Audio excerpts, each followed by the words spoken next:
nizana zo ega chanchin thuma kan nei zau kha then khatin an lo khongaya hei poisa fai te a Christmas thom nolum leina turte anon thona ming soite an du thin lo wangin zo ega puala poisaron petu te in zawai chunga thin lung takin lom thu ka soyani parol fapa sang nona then rukna ziak tu ma faka khiang te zo tui ram riluya hlim takle in potlang taka chofun thetin an rilui maya mei puila mun li mun nga chuan an chep hlua mai bok nen pu oe ruang po chuan ngai sak lowe moti mai turani towa nakin dawa chuan awang mun buan chak palian le rol zet mai chuan reng lian a churan pan bukin nawa tungai mingle aron ti thum du ta reng lian ka ni e tielo chang vatin mel him tak chu lo hmua I tha thale mai a nakin loka chuan khualila thang do ne min tlo thal theina chanero ka hai hau lova nangte hi ingal tlat mai tin sang no na chu man ta thut maya sang no na la chu a phar na samai kanilo kanimi lo ni o min dap mala eng mai mulawang tin lo nui kara atha tang dun zelang cheu wang mun khuan la ron kai ve che kanga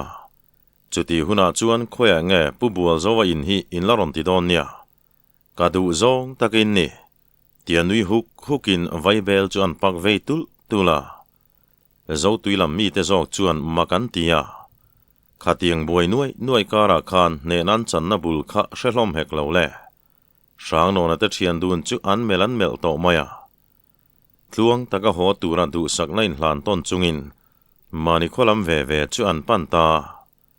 hlangan han zon le ro chu sang no na tan chuan zon ve ngai na am lo midang ko rual phakhop chuan adunga sang ve si lova reng lian a do na sira chuan lo dom ve ngarin darwa kham du vele ati ve sek mai le ngala tuna zong pu oi ruang po thlak fel toin dil puilam chun re fel mak mai boka leido nei lo le na tu zual nei lo ta chu an lo tum lok to angin pasal tha nok lian ho chuan zo tui ngo pui sao ngo an ti mai chu lu chuan tum ta midang som du lo mai ngo lo chamina za thak du e mai tin nok lian a chuan a rot mau maya atuk mai liam tum ton ni nen sang no na chuan tite lompa zanin chu nulai rim ve teang tin reng lian a chun nor tamau mai a khoya chuan nge mokan le nang le keila kalen deu wang hian mi hin ia nangla itet le mel chia ta wang hian an iai box si chea han tinung nungin sang no na chuan maya min hotu le min du lo em tu tengat thi nia ke chuan rim ka chang ni lokal ro nu mam hoi sang ite na ngat kan leng don nia tina phur na samaya zui lo thei chu ne hek lo le nu mam ite lam hoi chuan anin zui tange ngea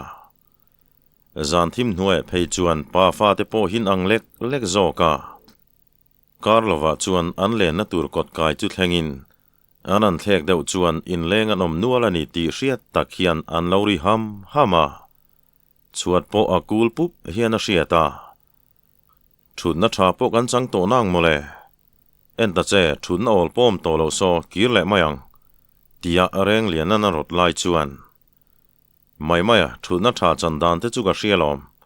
alo ti mai sia chuta sum huna chuan lu danin ar chiar lam chu pana ar chu an khoi rak ta le sanghar thoma nga in tlang walo te chu aron chuak sung mai arala tham rak chu kom thlang lama chuan an the thazavin a thim zu la ya chuan an thudun takak maya tlangwal hovin thingfang nen kom thlang laman pan lai le sanghar chet na ningean hriat anin ko mu nak lai chuan sang no na chuan reng lian a chuan kheu zavin in chung lama chuan an lut ta nu ma mi te u naw hlau mel fea tab bela lo thu chuan panin lau turam lo nia atlan se thui to ngatang tin thut na thalai ber nu ma mi si deuh chết chuan an thu ta reng lian chu nui suk mai anu ma mi berla chuan ami huat berte pahni akiangan han thu ta chat mai chu mak ti mel hian alo mela ate ngot chuan tian phun sapin engtin mo kan lo len verem levem ni tia sang nona o chuak ring lu tuka wanga pa beraron hoi zok ta ka chuan fanu chu aron mel rum na samai rem lo na love inron leng ve te hlola kan ham hai dewani tin ariat noi ta sang nona ke zung puila chu mel le pian phu lo chuan arina liana mel vak ringot mai tlangwal leng sa pa ngai te chu ron lut ve le in tap bela sang nona lo thu fel at mai le reng liana lo thu kul khun mai nan mu chuan an hoi hai na sate an ron lu lai reng an hresi lo sang nona la chuan in votlu manem tia lo zo na chu zalo zet chuan an nui pui suka atlan chemana ni mel tia phun nangin thom lian te ho po chu an ron lut ve to an thut na lai ber khera sang nona ta thian dun lo thunan mu chuan an nui zata hau lo mai le ka thut na lai ni kha thote in ti ngot thuam bik su tuilo zet chuan mun o lai chuin an tum ko na samaya chuti na kalain sang nona chuan thom lian te meu an tlan chuan sanghar huai sar meu potlan che chon mai ni mo kei nu ma mi te u nau thlamuan an ngai nen karon chu ve talo mai ni ti pain vai bel chuan lakaya nu ma mi chun nek pa deuh salin mailing chu an haidar vel kher peka nu ma mi chu ain sum han lo nge ni an nera sok mai thom lian kun gun mai chu har chuak thut nge ni vai bel la chuak in an beng mola khoi mo sang non nang mailing minan chuan sak mai te ngai nep le musit ti riat zet chuan an tia boruak chu re ngal duk mai mailing chuang tura pon thua khai ve nula in mun khata leng me khanin tir zong in musit na le in ngai nep na to panitlat maya reng lian phudeu ui chuan tlo ruzavin khai kela kai sakidu phot chuan kawan chang sang do nem tianui hak chungin thom lian vai bel chuan bana han pet ko ve voin mailing chuang chuan an paktal tala anung thang khale tia peklet pa chuan kalom lu tukani an ti khera chu thom lian lom zong ani hau lo mai thin uru tak le in sum taksia avai belan fop ko mai chu thui tina chil chu chak ta tur maya sang non iwan chop tak han tin enge ni ta tiangai thalo mel taka sang non chon lo melin enga ka vai bel don ai chili thuna an ti ta ka zong thilom zia chon thrathiam ta thim lam le nuelam chu bin an lo nui the tho hloma then khat chu lo meng zakin ngoi te chu tiang in ka ti lo khomole ka pan lai tang to chil thinga mi hi kania nang poni hriat ve reng kha san pa chon ka thun hau lawani ka ti palani ka chil ei tir che kha ka tum bik lawania sang no na an lo ti ban chat mai zong huata lak tak thei chu ni chi si lo thom li na chun ding uain thian te chuan an lo pot thu le reng lian ala chuan ila kai tir du ka ti renga ke chu ka ton than to nia al deuh pat lo mo ti na lo lanui kur zui le ngal nu ma mi la chuan ten mel tak hian lo enin chang che nun moi ro chu zalutuk tak mai hian ain sum na lama asen op maya chu ta zong among lam chu veng zo lo nge ni sin lutuk tak mai hian an voi rai mai zong an ngoi thup lai lo ni nen azak lutuk chu apuak ke lo chawani sang no na la chuan khai renga itimak thine mai voi nei lo po kan ni bik lo hi tinan sang voi tur mai chu thu tun lai lo ni nen among zona vut chu leng chuwa in fai hun mai reng lian la chu lo duai lo ti khan kan ti don mo tian in siam remin an sang voi ve tur mai chu nu ma mi po chuan sang no na te thian dun chu hovio ma se an nui chu zatatlat mai sia za em hian an nui ta ora nun moi ro chuan sang no na chun kheu zavin kalome ka voi min thup sakhi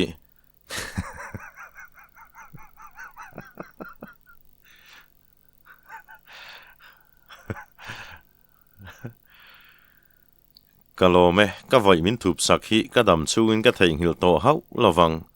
ti mel tak chuna mela leng ho ara kuan thliai ta ka chuan sang no na la thutlat mai chu reng lian a chuan mel rul thina thom lian a tela chuan la thu ve tlat mai si nen atlom zo ni chutum lovin anin elran to maya taka nun moi naktuk chu saw ngolam kan lu chil dona sin namban na tur sakhilu karon honang cheo ti na la ti tuina samai ani nun moi la tleirol a mai la ni nen alo phur em maya thom lian a tela chuan han soi ve mai turan thresi lo khoi nge leng hon ara khuang ta tlangwal nula rim hona chang hrelo ni kan hlo da nge han ti deuh kher pa an tho chuak chu sang no na chuan an en vatin khai an lo chuak vek to ni mo ti te lom pa I trin ve teang numam manglama in mu kan ti niang chu mang thai mang ani mai ti pa chuan an nui song in awa han chetak em kha bedo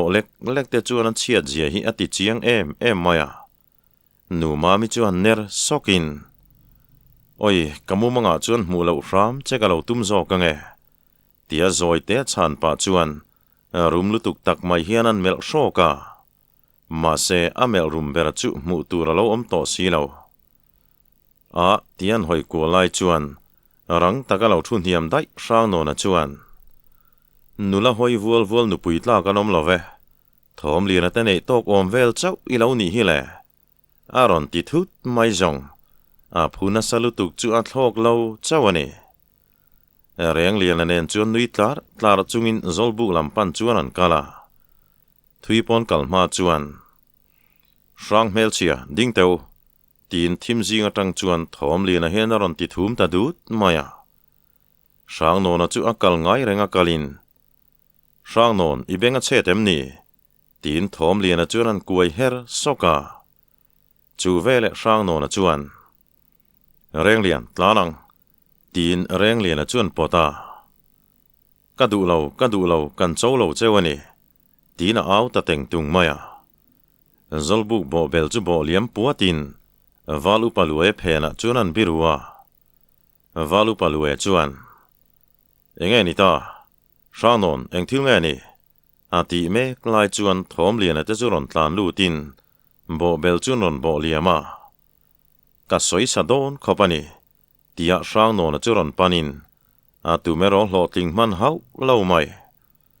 valu pa chuan lo nam le dorin enge thilom zia eng poingen soya khati tak maya ka phena om to nu po khoin tum ram chu tin room zet mai hian alo mela thom lian a chuan hoi shukin chu tianga han soifak tur chu hремai box si lo vaibel kala kai tira ka vaibel dona chila lo cha ka ni kha an tingota eng moi soi nulaina chu thil chu thleng ti naim ni valu pa lue chuan a lo ti hlur mai sia sang no na chuan ka ti luya ni lo nia nute kham lo ti taka chil thli hi ka nga ema aron ti khur dar chu reng lian in sum thelo teu khop mai sang no na hlau nei lo zia chu a hre chiang tu berani sia valu pa lue ku chuan phezokin thom lian a chu hoi sok mai thom lian tua ngein ngaya nularim tlang in nia ta chuan sang no na hi vaibel la kai turin ni tiramo I lo van chapo deuh vele tia chui zuan tum lai chuan sang no na le reng lian a chuan lo dangin khai valupa keima ni thiam lo ni in ti thiam lo hi ka du mi lo nia thom lian kain doe ka chili hi blue zat vel chu min khoi mai ro ti na lo in doa ทิลฮาร์สตักเละงำเหลาตอบทิลนิโตตลัดไม่ลุงนูร์เซตจวนอันหอยงุตินเล่าเนนักเล่นข้อปังอันติเละเคร์จูอปอยเจ้าตาหลังวาโลจูริฮุกินทอมเลียนจูปอนันผีชวกตะนกไม่อาริดดต่อไม่อาจอยรักแข่งจวนคอยน์อาเทียนเตจูอานานินเมลาอาเทียนเตเนนาจวนอันนี้นาดารูเอ็งติเสียงเงินตีจวนผู้งินะเกี่ยวอินติไม่โดนเนี่ยตีนันนอร์ตนกาช่างโนนละจวนมีการจังน่าเจ็ดทอมเลียนจูเหลาคอยน์กายเตียนกี้งะจวนดิ่งเลอาโตไม่โออวันเจลาเอ็มเกี่ยมาฟังอันนี้อโมกับพูดเวกังอันตีจุดหลังวัลเตจวนไม่อีจุงอโมจุดละเราตบังผู้งินะเกี่ยววันนี้ค่ะที่เต้าอิลูตังอูอีเตดเดวฟังเฮียนะจวมเจงอันนี้อันเสียลงาฮิตช่วงจอกโปกับเชลเวมีปอยสวยง่ายละกันเชลวะตีนันจันลุรล้มไม่เสียช่างโนนดินมุนจุอวานชาเลวตักเอ็มอันทุกจูวอร์เทียมบอกว่าอาเซจียงเหล่าตันจวนอเมลชิมโปอะไรนะต้มง่อยบอกตินนี่อัตุขัววาระตุชวนันบาร์เฟลเมวจวนจันเลียมตาทอมเลียนผู้งินะเกี่ยวถูจวนขัวขางาละผู้ตอกเจียมมูนี่จูเองอาจะเป่าเอ็มนี่เหล่าติตอกจูนมนกไม่แรงมิงริเตลช่างโนนละนี่เซ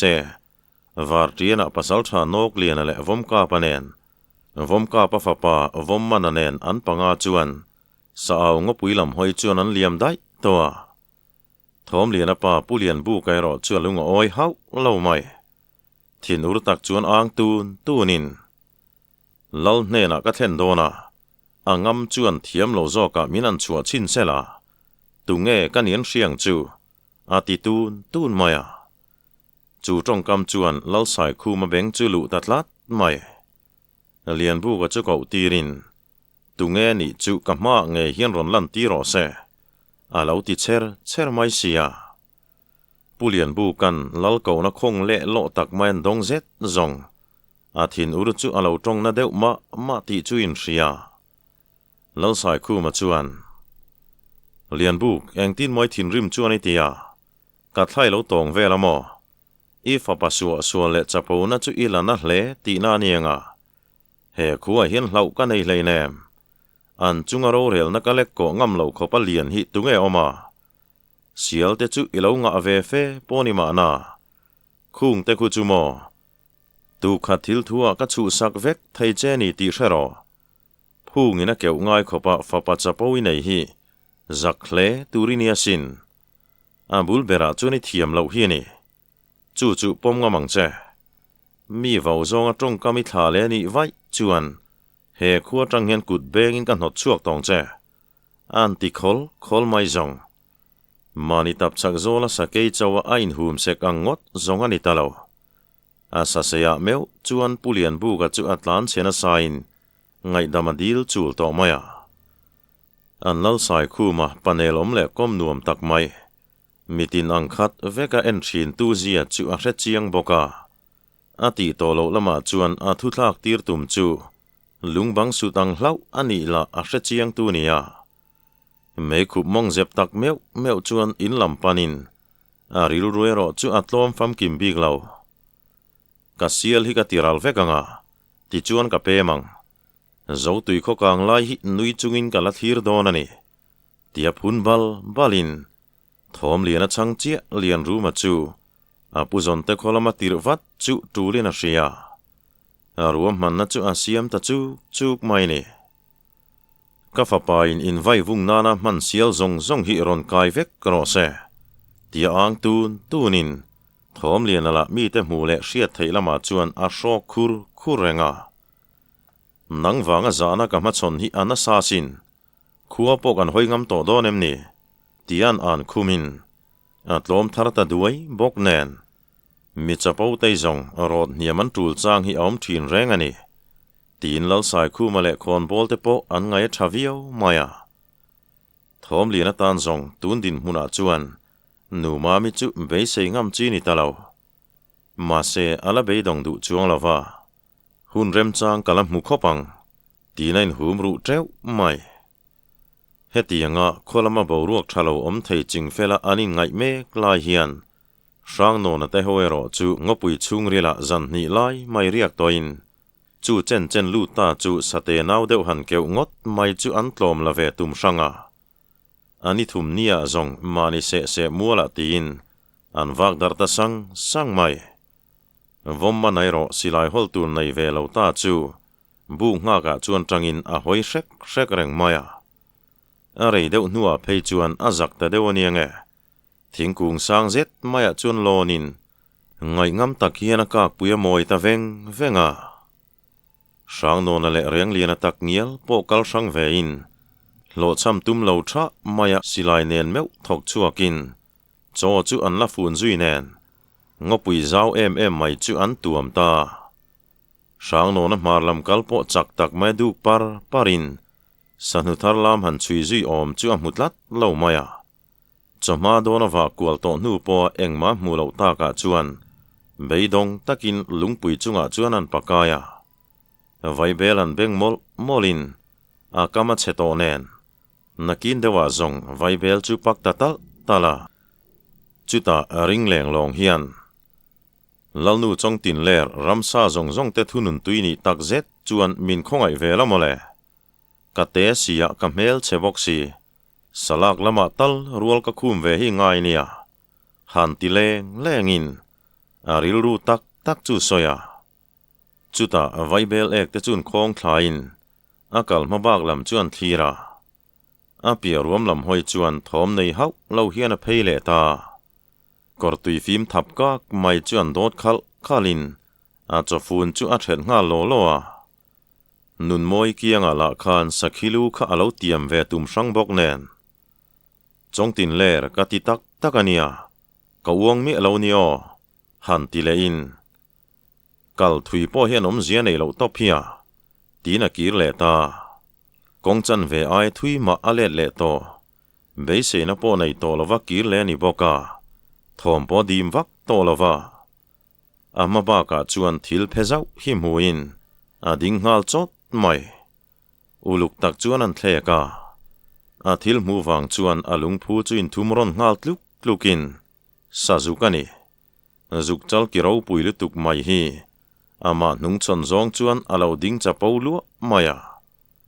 han thok hok pa hian chongtin ler kalome antile sapa engting nge ka kang le ti vel chuan ngai tuin an hoi thata voi khat ka tlu ngai tin akiang naya thing lian zet maya chun lonin thingzar te chu zong ang mai chuna zo pheita reilo te a chuan sajuk nim pe dun lai chu a chung zona thleng pheita maya sahu sual nei map lawani boka uluk tak chuan an tinin zuk chalin leilama bi le lai tak chuan a chuk ka ta a chip lama tanga a thluak po hok khopa silai mu chulu tin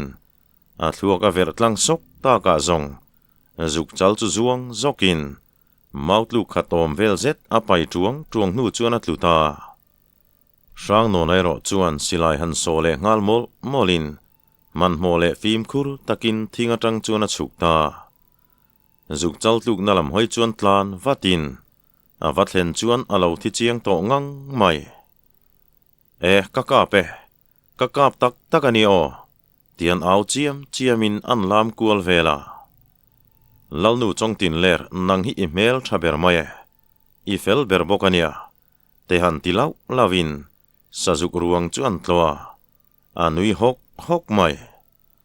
adam chung nia athil tona chuan ro pui ber ome kapu zawang em o karei ka zo lo dan tur zia mai chue tian nui hakin alu tal hi chu thlen ka duni tia am tak mai chuan an tan mokin ram sri mang chuan a dar ba ta tuna chuan zuk chal ka pakani hi lalnu chongtin ler mel thanu kawan lom te kelem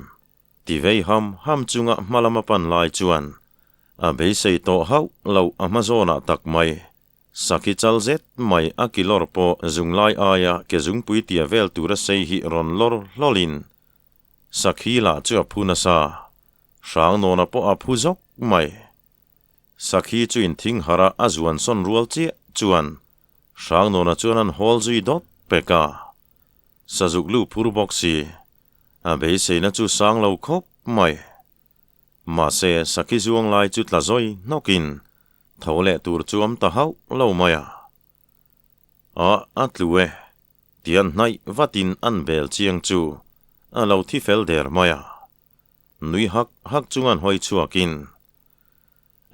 lalnu chongtin ler kalome ma se ga du tok to nio duain ka kap tam ma done han ti lein Sakhilak tel dan turangai tu me klai chuan kuk thoma reta rang takalo chonin reilo te chuan vommana chu tholuam luam chung hian ron thlenga sang dona sajuk lu lo polu maile Sakhi chal thazet maya din chilaron mu chuan ameng bial ko mai sang non tiaron tlanin anan virdun taka sang non ate aya thasik tum ni lai mangtlem zok ti taka alano pangdeu boka sang non ai ma chuna lom zok emoti mai turani khai kan lo cham to done mokatia ilowan turu vele usang non avan chal takem timol mol chunga salu zok chuan chuin hei hirit zok tina kalpuitanal nalmaya bukanan thleng chu buk tuala saluan hungin tongmi lovin vaibel beng khat chun pakral thaka chuti pa anan thlir dun zong zukchal petu tan po alom em hianarin omani an ha te dam nu chuan zukchal lu chu abo palang tin vommana chuan akianga thingkunga chuna lon puya nget tak chuan an phur betin zukchal sapur tur chuan an kal le ta ala tham ve deuh nen an pahni chau chuan an thir sot lo te vommana chuan thanga hle lo phei se zong an la thir kotle ngotang voin ni an kalna chuan pasal tha nok lian le vomka pateron kir le lam nen chuan anin tongta zukchal lun han huzet zong pasal tha ma ni se anin sum zo bik lo an phul ve lut maya reng lian ala re vung mai sinen an pali chuan atlai ma thiar zo man ngei tumin an pheta sau sawa chutia pali line nia an kutan rual deuh ta ka zong thiar lo so ta boka voi ni theu anan kal le chuan anin thlen kim theita thopui la thanan hui kian me lai chuan an chak lama tang chuan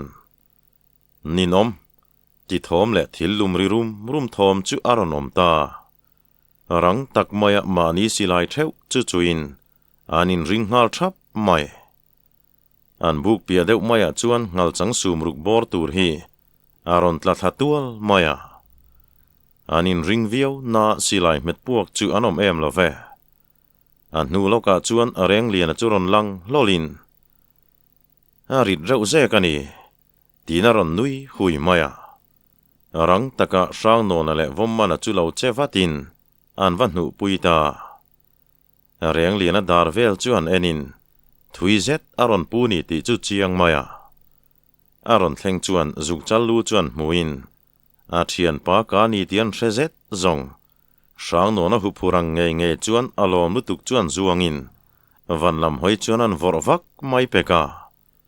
in chung tong dot tur khopa sangan vor nu chuan a thil vor lam ngai sak map lovin zukchal a voratan hi na shil hai thak do ne a thil vor lam ngai sak to map lovin zukchal lu chu pan le dai maya sang no nai ro chu atlak nat lo nan chuan in vengin ari dot thomai ala lum zui le ngala pasal tha vom ka pa chuan khai nang ni thian dun in fiam dan chu le tielo nui hakin avachal ngai vele kavan lom tak em tin reng lian ala chuan zukchal lu ringot mai chu buai puya chuti lai chuan anung zanga tak mai hian mau bul changlam ke thot khopian sang no na chuan an hlap ta le khai tia vomka pa kan u lai chuan avuak tur ber reng lian chuan ena anh ni là chú sẽ ôm lệ nát tì bỏ cho nó ôm đủ hậu lâu mày à chắc lệ thật suy ngã huay sen tuột chel về to cái in ngay nỉ nền rèn liền là chuan en vung in thian ni chú avan pe om lâu em tin là lu chú thính ta nur mày à lộ chăm to tu ra in ngay anh nỉ la ya sa chan sen lâu thò thang anh này lệ ta chú lâu all rõ pon in ti phal to lâu sakisa le achek nen chuan an so ngor dat mai zong rima dik na samai sia an pumakal rui to tia kho en lai ngai mai chuan cho han bar felin achek tui mau thea chuan an hum far mai box sia an lunga oi tlang aniange nok lian chuan sang no na ka mu that tum takani ati chuak ve hiala vommanala chuan sang no na chu angai sang to lak loa usang ati deuh sek to mai zan khua maya sarep chu tlukin pasal thapan changin salu ten lo khel faya uluk tak maya meya chuan an hemin sang no na chu azuk chalka dan an zota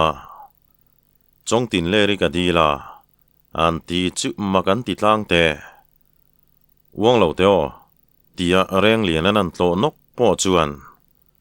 ka wang lo ka ti tak takalom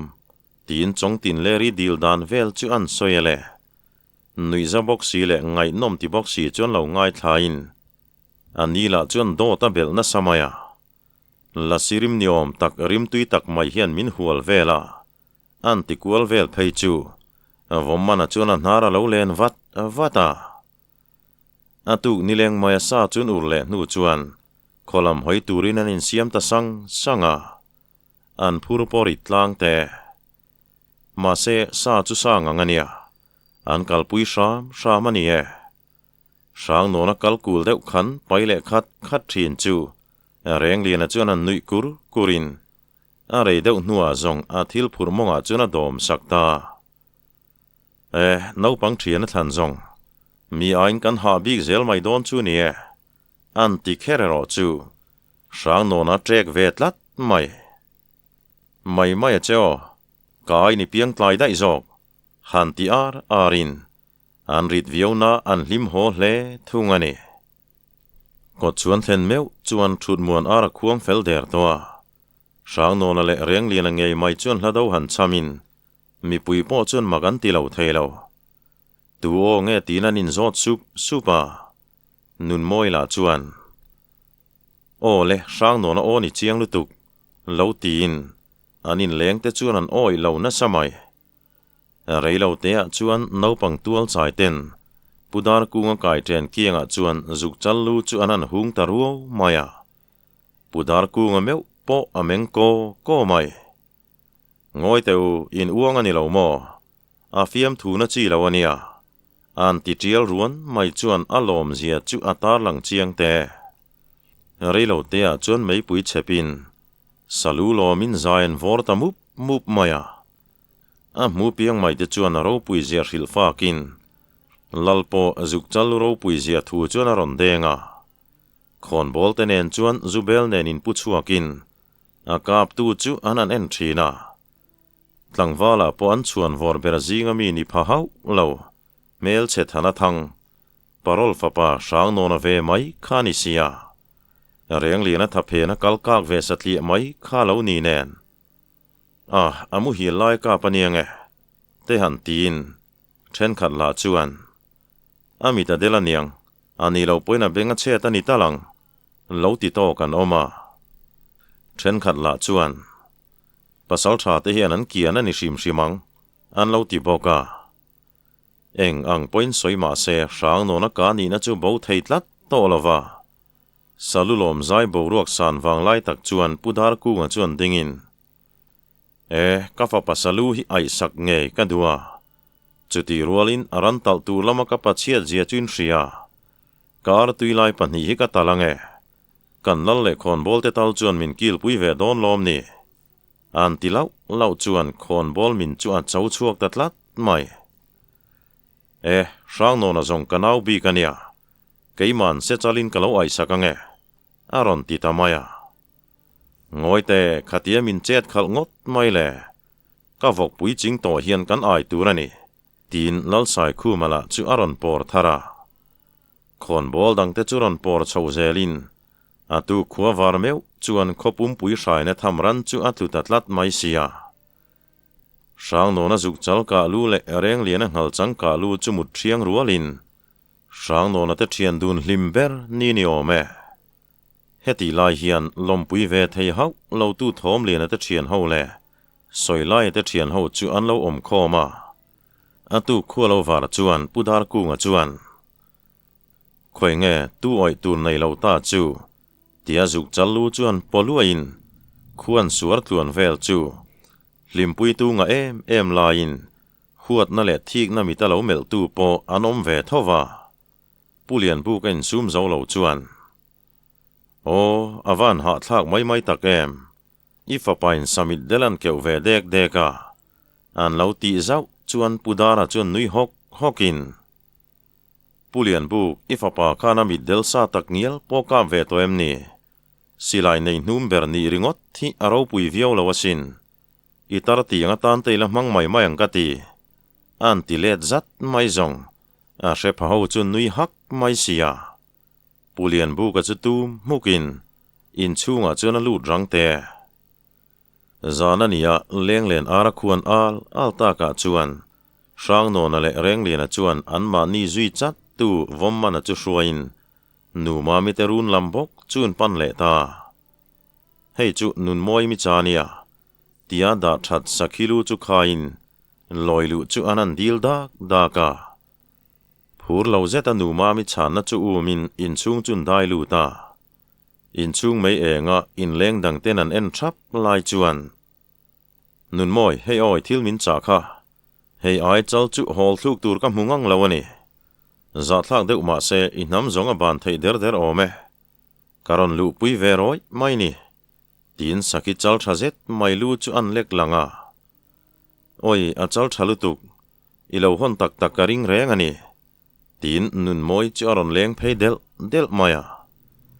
nui var chunga salu chu ron banin oi avan moi tak em a chal that zia hi ta hian ka tarang tin bang o rem chang lai a chuan an nem bet chata reng lian a chu lo che vutin khoi keman ka lo tarang e